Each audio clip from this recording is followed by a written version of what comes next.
vous êtes prêts? Alors soyez prêts, préparez-vous.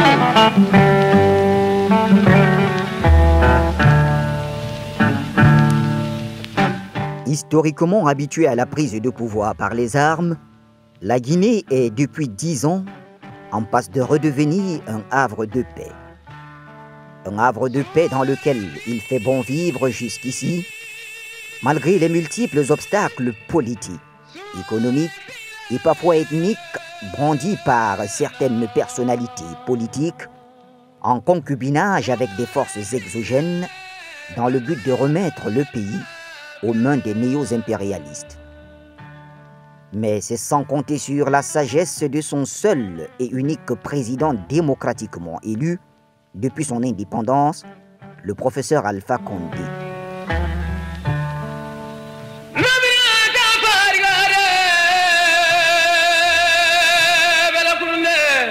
Alors, premier, professeur Alpha Condé, 1 474 973, soit 52,52%. Le présent résultat sera publié, transmis à la Cour suprême de Guinée, conformément aux articles. Arrivé aux affaires à l'issue des élections présidentielles de 2010, avec 52,5% des suffrages exprimés au second tour, face au candidat de l'Union des forces démocratiques de Guinée, Cellou Dalein Diallo, Alpha Condé hérite d'un pays quasiment inexistant. Un pays en plein déclin malgré ses importantes ressources potentielles. La Guinée possède les plus grandes réserves mondiales de bauxite et les plus grandes réserves inexploitées de minerais de fer à haute teneur, ainsi que de l'or et des diamants. En outre, ce pays a un sol fertile, de fortes précipitations et est considéré comme le château d'eau d'Afrique de l'Ouest, un véritable scandale géologique. L'arrivée du professeur Alpha Condé en 2010 sonne comme une aubaine pour le peuple de Guinée, mais un immense obstacle au projet égoïste de ses détracteurs. Il fait vite de redorer l'image du seul pays d'Afrique francophone qui, dans les années d'indépendance, avait pu dire non à la domination française dirigée par le général de Gaulle. En moins de 10 ans, le président Condé a su faire respecter son pays en instaurant un régime de confiance et une stabilité politique appréciée dans toute la sous-région et au sein des instances internationales. Conscient des difficultés qu'il y a à diriger un pays où les clivages ethniques ont été érigés en projet politique, Alpha Condé consacre son premier mandat à une gouvernance par consensus dans tous les niveaux. Mais le génie du président est très peu apprécié par certains de ses opposants qui, par le passé, rendent service sous des régimes militaires, tels que Sidia Touré de l'Union des forces républicaines, l'UFR, Premier ministre de Guinée de 1996 à 1999, et surtout le désormais ex-leader de l'opposition, Cellou Dalein Diallo. Le patron de l'UFDG a occupé plusieurs postes ministériels de juillet 1996 à avril 2006. Il a tour à tour occupé les postes de ministre des Transports, des Télécommunications et de l'Environnement, des ministres de l'Équipement, des ministres des Travaux publics et des Transports, des ministres de la Pêche et de l'Aquaculture. Pour couronner le tout, il a été le premier ministre de Lansana Conté de 2004 à 2006. Un parcours qui aurait fait de lui un homme politique accompli. Mais la soif du pouvoir a fait de certains de ces hommes des va-t-en-guerre, prêts à tout pour débarquer le président Alpha Condé, quel que soit le prix à payer. Cellou Dalein Diallo, puisqu'il s'agit de lui, et j'aurais souhaité ne pas avoir à parler de lui à ce stade de l'application, de l'exécution du processus, c'est laisser aller à des écarts de langage qui mettent en cause sa crédibilité. Est-ce que vous êtes prêts à mourir? Est-ce que vous êtes prêts à mourir? Est-ce que vous êtes prêts à mourir? Alors soyez prêts, préparez-vous. je comprends parfaitement, M. Selou n'a jamais étudié le droit. Donc, quand il s'aventure dans le domaine du droit, il faut excuser son ignorance extrême. Puis il dit maintenant, il reconnaît qu'il a donné l'ordre à ses militants de sortir de la rue avec les loupards, pour aller saccager les biens des gens, pour attenter à la liberté des gens. Ils sont prêts. Section Caillou est prêt pour le combat. Il y a aussi une section Caillou. Oui, section Caillou. Parce que nous sommes là. Section Caillou. Section Caillou. Section Caillou. Section Caillou. Vous venez pas aux manifestations de rue? Oui, je Vous participe. lancez des cailloux aussi? Oui, je lance les cailloux et je donne encore les cailloux à les jeunes pour lancer. Mais on ne peut pas laisser la parole à la rue à des assassins en puissance qui accaparent des mots d'ordre politique simplement pour se donner bonne conscience. Mais ces gens-là sont des criminels et ils seront traités comme tels. Parce que dans tous les pays du monde, l'incendie volontaire est un crime.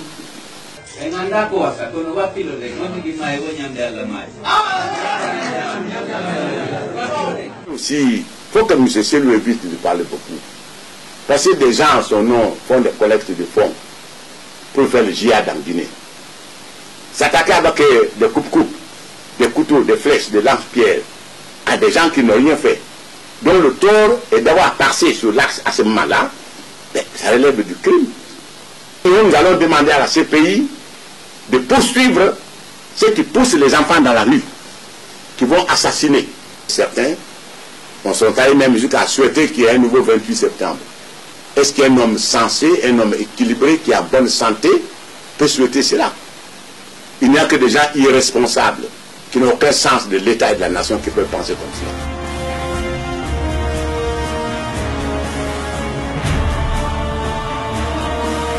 Nous sommes les loupards de Selou Dalein. Nous sommes combat, on est là.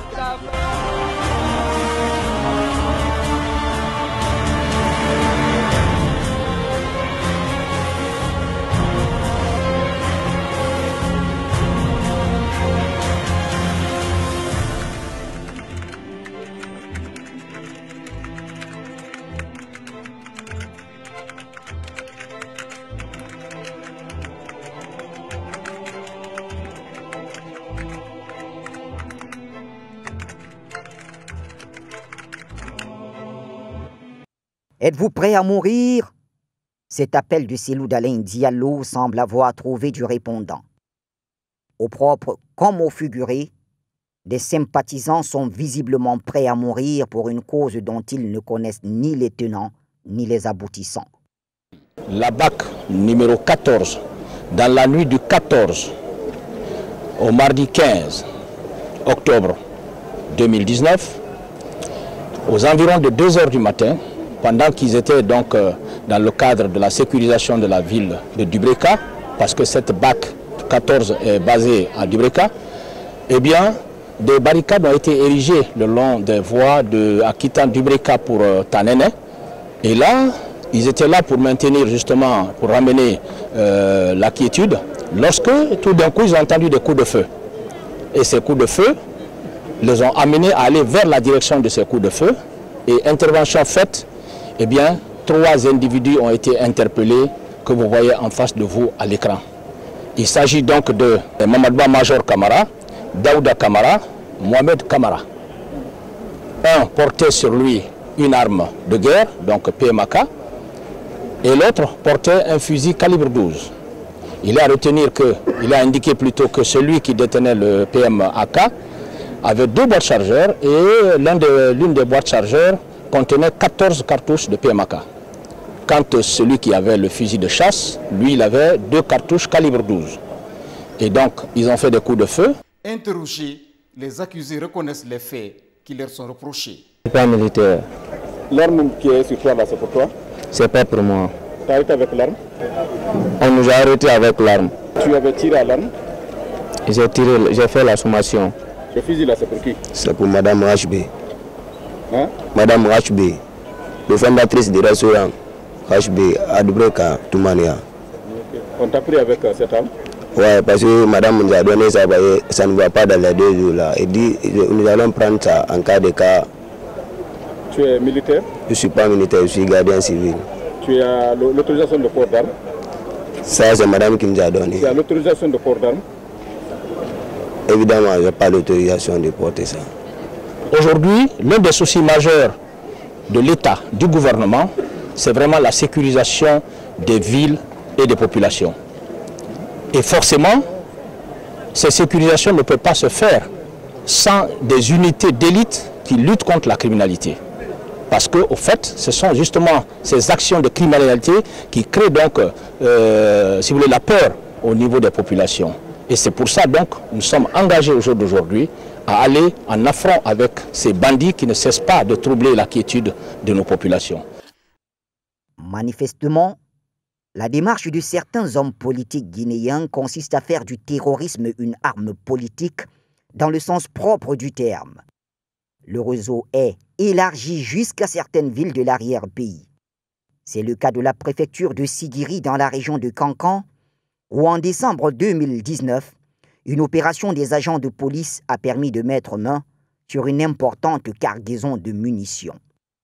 M. Amiata Kaba, procureur de la République, près le tribunal de première instance de Sigiri, le 17 décembre 2019, vers 20h, suite aux informations reçues par les agents du commissariat central de police de Sigiri, les agents ont procédé à la saisie d'une importante quantité de munitions d'armes légères de petit calibre transportées dans 2 véhicules. Il est important de préciser ici que les agents ont saisi au total 141 demi-cartons qui transportaient les 2 véhicules de marque Renault 21. À la suite d'une perquisition effectuée dans 2 boutiques, le 18, d'autres quantités de munitions ont été également saisies par les agents enquêteurs.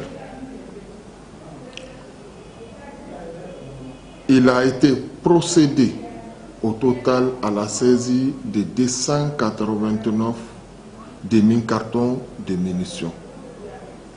Et il faut signaler que dans chaque demi-carton se trouve 250 cartouches.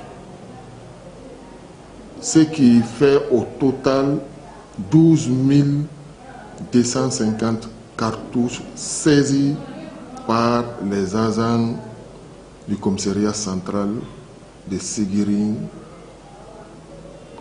au cours des différentes perquisitions effectuées par cette unité. Le propriétaire de cette marchandise se nomme M.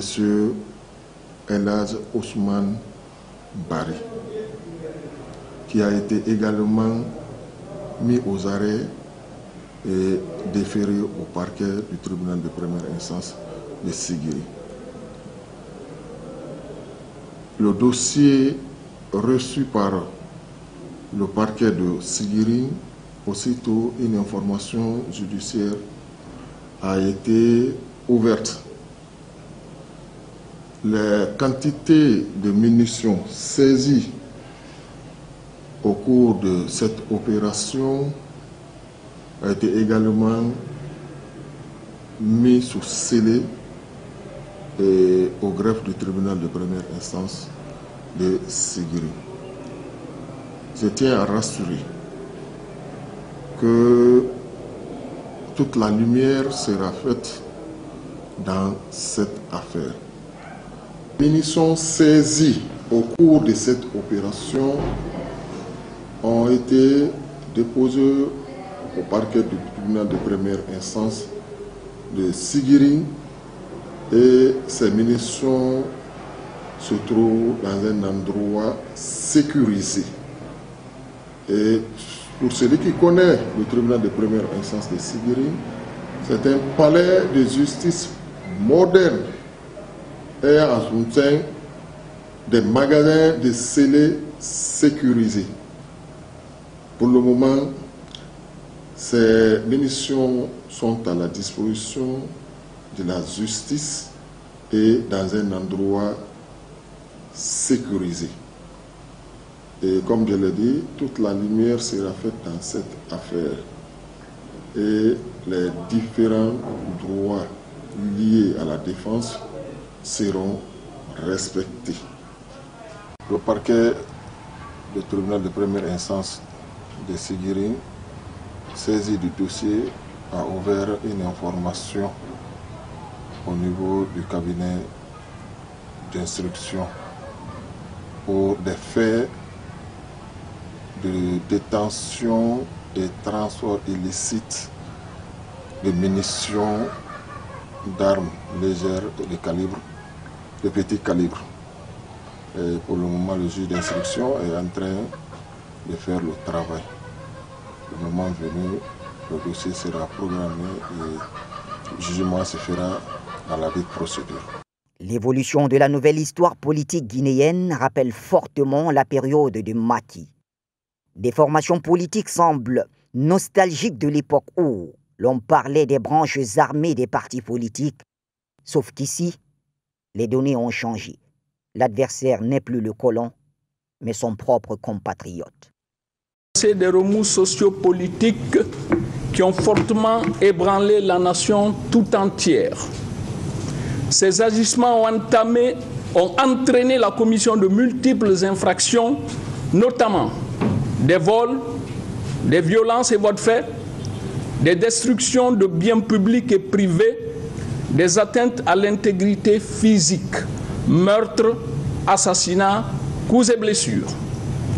Dans sa mission régalienne d'assurer la sécurité des personnes et de leurs biens, l'État, à travers ses structures appropriées, police, gendarmerie, a engagé des enquêtes dans le but de rechercher et interpeller les suspects afin de les déférer devant la justice.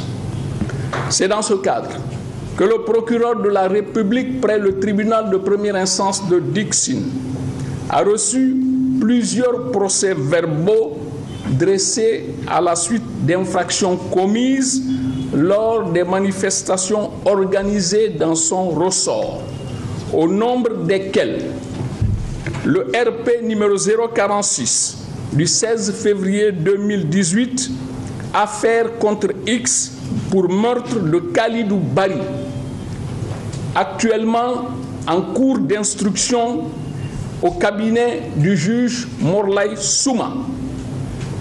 Le RP numéro 060 du 27 février 2018, affaire contre X pour meurtre de Boubacar Sidi Diallo, en cours d'instruction préparatoire au cabinet de M. Sekouba Kondé.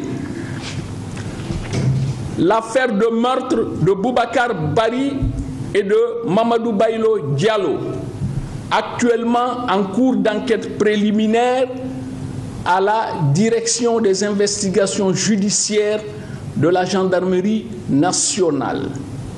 Il est important de rappeler que suivant procès verbal du 22 février 2018 de la brigade de recherche de Matam, Boubacar Diallo dit Grenade a été présenté au parquet de Dixine à la suite d'un mandat d'arrêt décerné contre lui le 20 mai 2016 par un juge d'instruction pour tentative de meurtre, détention illégale d'armes et port illégal d'uniforme militaire. L'intéressé était l'objet d'une information judiciaire depuis mai 2016. Les pièces à conviction versées à la procédure, notamment les photos, ressortent que Boubacar Diallo dit Grenade détenait un arsenal d'armes de tout calibre et des munitions diverses.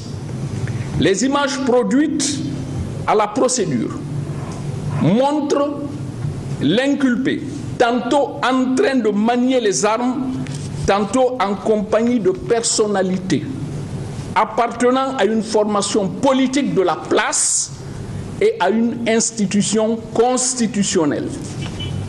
Il faut par ailleurs noter que le 19 mai 2016, à la suite de la tentative de meurtre sur la personne d'un gendarme, Boubacar Diallo dit Grenade avait été grièvement blessé.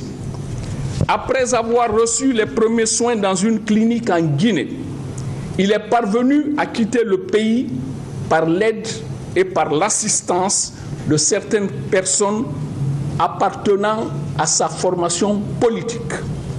Revenu en Guinée sous une nouvelle identité, Boubacar Diallo dit Grenade a été interpellé et déféré à notre parquet.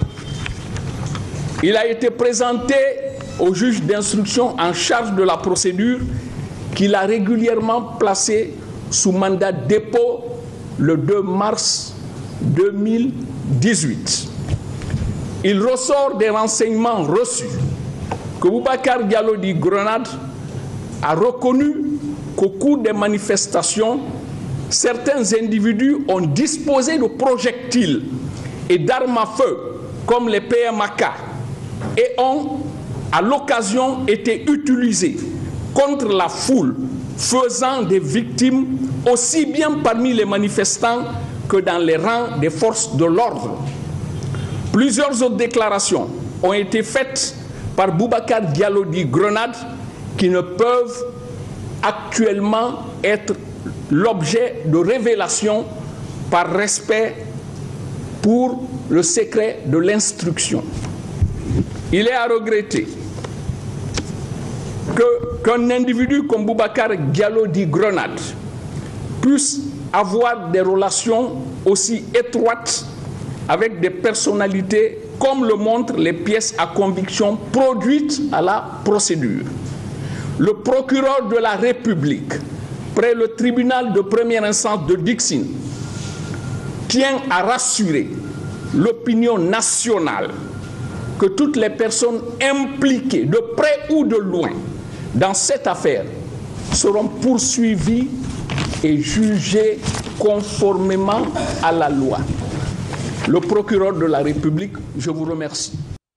Sous des prétextes de revendications politiques, certaines formations ont aidé à détruire les acquis infrastructurels de la Guinée. De nombreuses manifestations de l'opposition se sont soldées par des actes de vandalisme, presque jamais condamnés par les leaders de cette opposition.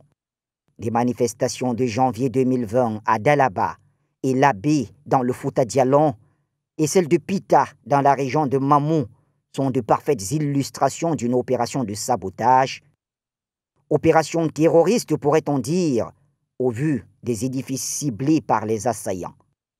Essentiellement des bâtiments administratifs construits aux frais du contribuable guinéen. Mais la grande question est de savoir à qui profite le crime.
L'opposition terroriste en Guinée, on ne sait pour quelle raison, en veut personnellement au président Alpha Condé, à qui elle va jusqu'à promettre la mort pour écourter son mandat. De nombreuses manifestations allaient dans ce sens, appelées à en finir avec Alpha Condé.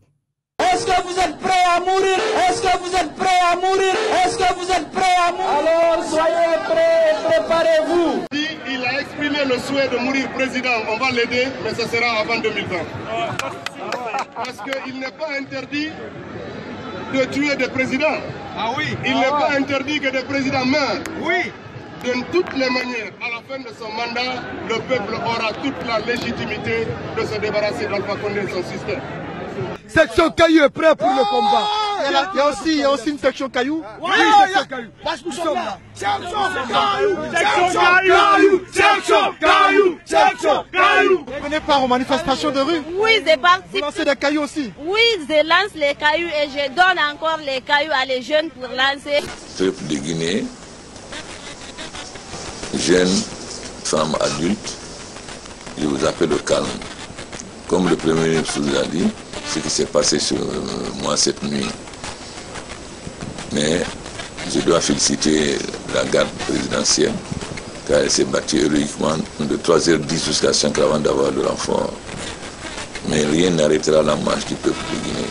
Nos parents disent que on peut faire tout contre toi, mais si ta main est dans les mains de Dieu, rien ne t'arrivera. Donc je vous appelle au calme.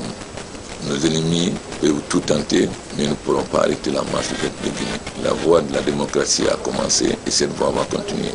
Je vous ai promis le changement et si Dieu le veut, nous aurons ce changement. Je vous appelle au calme, à la vigilance, mais au calme et à l'unité nationale. Je ne veux pas de réaction populaire ni d'action contre qui que ce soit. Laissez l'armée et les services de l'ordre faire leur travail. S'il y a des gens qui veulent développer la haine en Guinée, nous ne devons pas le suivre. La Guinée, c'est un seul pays. Nous sommes unis et nous ne pouvons pas nous développer si nous ne sommes pas unis. Donc, n'acceptons pas qu'on nous divise. Je vous prie de rester calme et de continuer votre travail. Je compte sur vous et sur votre sagesse. Nous croyons en Dieu. La vie d'un homme dépend de Dieu et non pas de notre personne. Donc, si prête à Dieu, grâce aux prières de toutes les populations de Guinée, je conduirai la Guinée à la victoire, c'est-à-dire au développement, au progrès et à l'unité. Je vous fais confiance, faites-moi confiance. Citoyennes et citoyens de Guinée, le gouvernement tient à informer que le domicile du président de la République, le professeur Alpha Condé, a été l'objet d'une attaque armée d'une violence inouïe dans la nuit du 18 au 19 juillet de 3h10 à 5h du matin. Par la grâce de Dieu, le Tout-Puissant, le président de la République, le professeur Alpha Condé, est sain et sauf, ainsi que les membres de sa famille. Le professeur Alpha Condé et le gouvernement de Guinée appellent toute la population au calme et à la sérénité, car il est évident que rien n'arrêtera le changement voulu par le peuple de Guinée. Vive la République, vive le professeur Alpha Condé, vive la Guinée, je vous remercie. Réunis sous la bannière du FNDC, le Front National pour la Défense de la Constitution, l'opposition a initié une série de manifestations depuis le 14 octobre 2019 pour protester contre la modification ou l'adoption d'une nouvelle constitution. La légitimité de l'ancienne constitution de 2010 étant pourtant discutable, vu qu'elle émane d'un Conseil national de transition.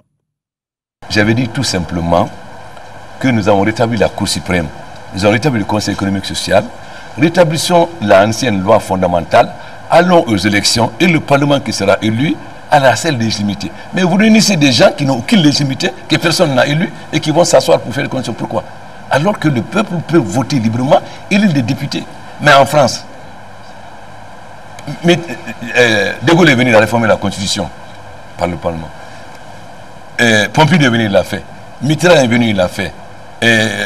Giscard est venu, il l'a fait. Mitterrand est venu, il l'a fait. Chirac est venu, il l'a fait. Mais tout le monde, quand vous venez, vous allez devant le Parlement légitime. Mais nous, comme nous avons les combines, éliminer les gens par des combines, nous ne voulons pas aller vers le peuple. Mais ces gens-là qui parlent, ils parlent au nom de qui? Qui nous a désignés aujourd'hui? Qui est à la légitimité? Aucun de nous n'a la légitimité. La légitimité n'est que populaire. C'est seulement après le vote du peuple qu'on peut savoir qui est légitime. Et pour faire une constitution, il faut avoir la légitimité. Malgré toutes les manifestations organisées par la bande à Selou, l'arbitrage des organisations internationales et sous-régionales telles que la CEDEAO, Communauté économique des États de l'Afrique de l'Ouest, a permis la tenue du double scrutin législatif et référendaire le 22 mars 2020, après plusieurs reports. Mais 2 jours avant la tenue des élections, c'est-à-dire le vendredi 20 mars, une attaque terroriste est orchestrée au camp militaire Alpha Yaya Diallo, non loin de l'aéroport. Des individus armés ont effectué des tirs au sein du bataillon spécial de Conakry. Mais les forces de défense déployées sur les lieux ont procédé à l'arrestation de 2 individus parmi eux et ont repris le contrôle de la base. La Guinée soigne sa psychose et Selou Dalein Diallo célèbre une demi-victoire. Il a décidé, dis-je, d'organiser son double scrutin illégal le 22 mars 2020. Mobilisons-nous pour l'en empêcher, parce qu'il s'agit de l'avenir de nos enfants. Il s'agit de défendre nos droits et libertés. Il s'agit de défendre notre jeune démocratie. Des milliers et des milliers de Guinéens sont morts sur le champ d'honneur en défendant cette démocratie. Ne laissons pas Alpha Condé prendre en otage notre pays. Mes chers compatriotes des forces de défense et de sécurité, je vous ai lancé un appel hier. Mettez-vous du côté du droit. Aidez-nous à défendre notre constitution, à défendre les droits et libertés des Guinéens et empêchons la prise en otage de notre peuple, de notre démocratie par Alpha Condé. Vous avez donné la preuve de votre patriotisme à plusieurs reprises, ici à l'intérieur du pays, mais en Angola, au Mozambique, en Afrique du Sud, en Guinée-Bissau, partout où la liberté de l'Afrique a été menacée, l'armée guinéenne était présente. C'est le samedi 21 mars 2020, aux environs de 20 h, le sieur Boubacar Diallo, ici présent, né en 1977 au Sénégal, économiste de profession domicilié au kilomètre 36, nous a été déposé par une équipe de patrouille de la gendarmerie pour acte de terrorisme, usage d'explosifs et association de malfaiteurs. Dès qu'on nous a déposé M.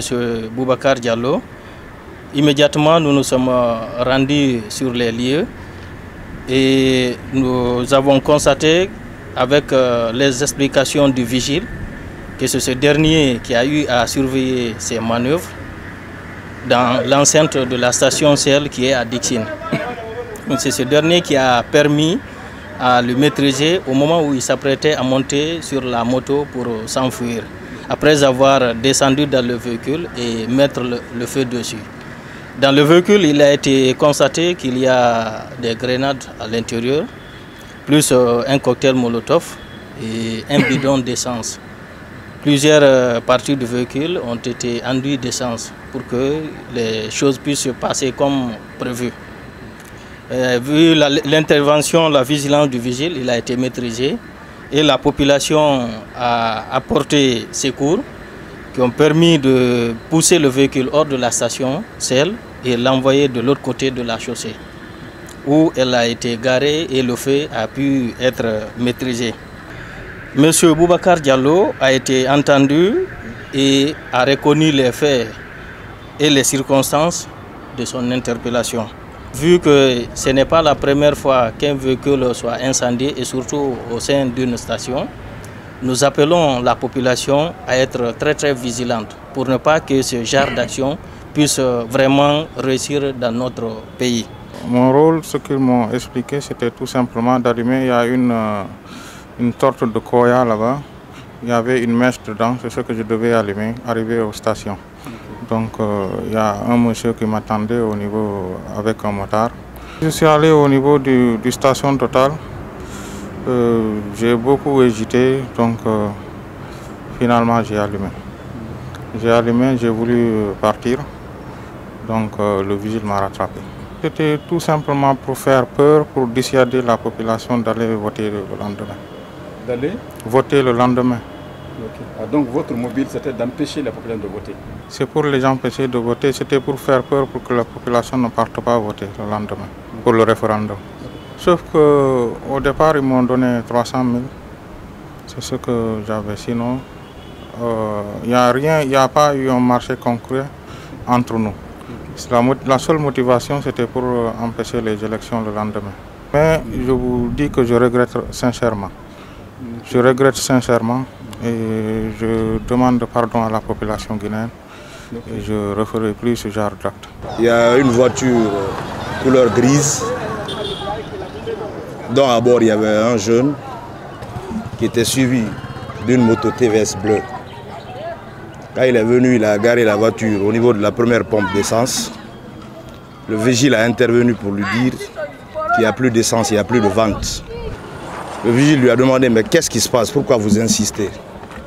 Je crois, par les propos du vigile, il aurait déclenché un explosif au niveau du côté chauffeur. Donc le vigile l'a suivi. Entre-temps, les jeunes se sont mobilisés.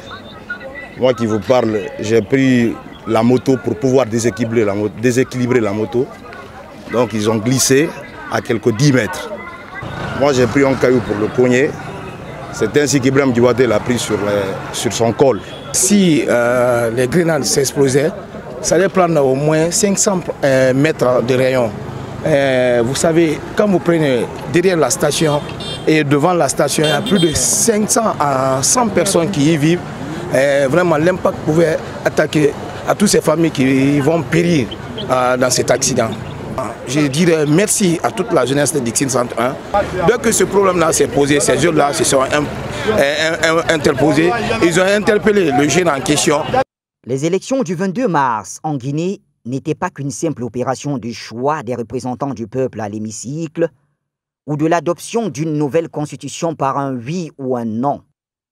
Au-delà du symbole, le peuple de Guinée était comme en 1958 face à son destin. Face à un choix crucial au moment où la politique dans le pays de l'Almami Samori Touré et de Ahmed Sékou Touré a été dénaturée par des aventuriers à la solde du plus offrant. On se serait retrouvé face à Daesh ou Boko Haram, on comprendrait que c'est des terroristes connus en tant que tels. Mais quand des hommes politiques se cachent derrière le verbe pour utiliser des armes à feu et des boucliers humains à leur fin, on se demande où va le monde, ou mieux, où va la Guinée.